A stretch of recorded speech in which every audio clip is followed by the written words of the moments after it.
spread enormous radioactive clouds around the Earth, which would have blackened the skies, which would have destroyed harvests in remote parts of the globe for many years, so that the effects would not just be the people who were immediately killed by the explosion, not even by the radiation, but by the ensuing famine and destruction.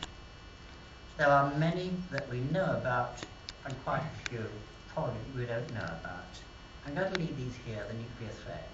It's very useful. It gives a list of all the near misses, down to the flock of geese, which was mistaken in the United States for an incoming attack, and it got to the stage when the president was moving towards the helicopter on the White House lawn to get into his Strato Cruise or whatever it is before the mistake was found out.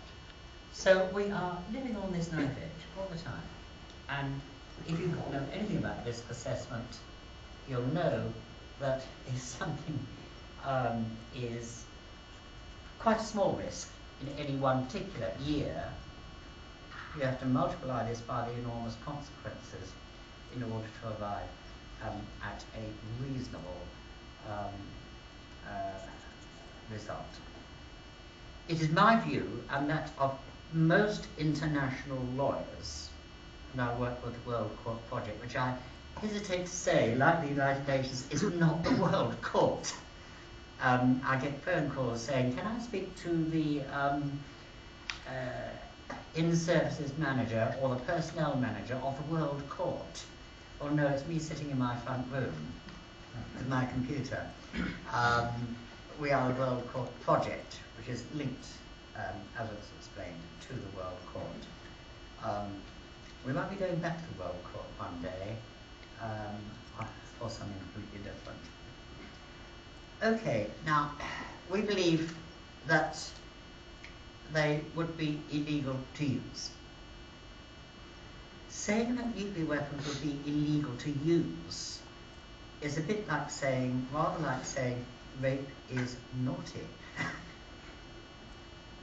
In other words, applying the law to nuclear weapons is trying to apply a system which is based for normal human behavior for the last several thousand years to something completely new. Einstein said that with nuclear weapons, with the advent of nuclear weapons, we have to change our whole way of thinking.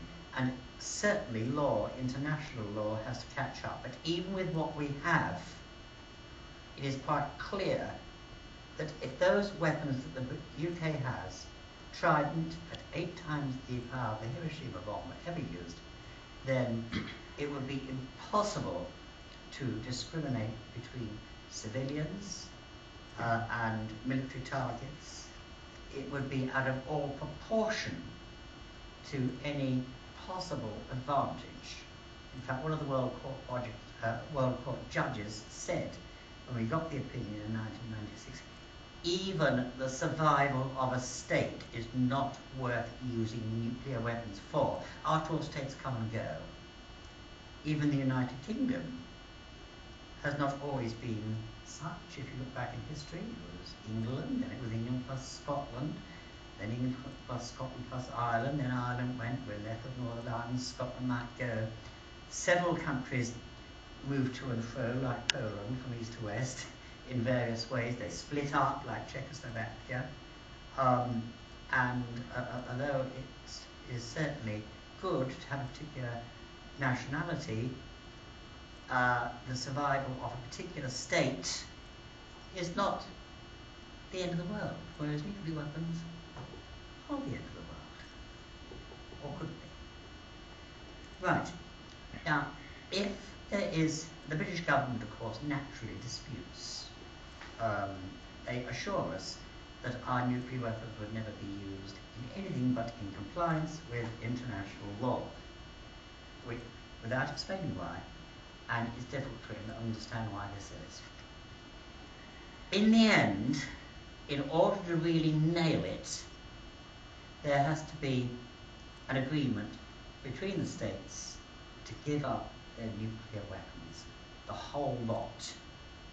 Now, this is possible one suspects that a country like Britain holds nuclear weapons basically as what you might call a stick on a hairy chest to assert masculinity. I've got things in my shed like that, actually. I've got, I came across a thing in my shed a couple of years ago, which I bought in about 1962.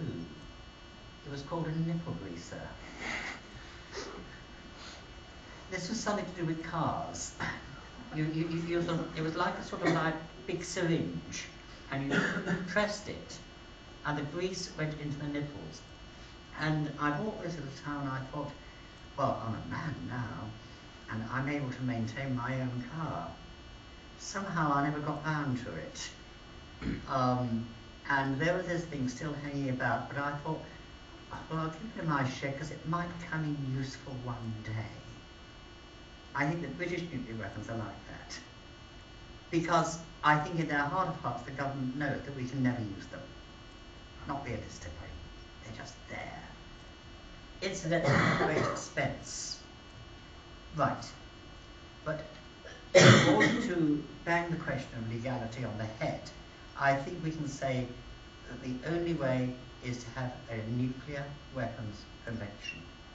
A treaty banning the use, deployment, manufacture, research, the whole lot of nuclear weapons, backed up with an international inspectorate to make sure it doesn't happen, and backed up by severe actual regimes, well, methods, of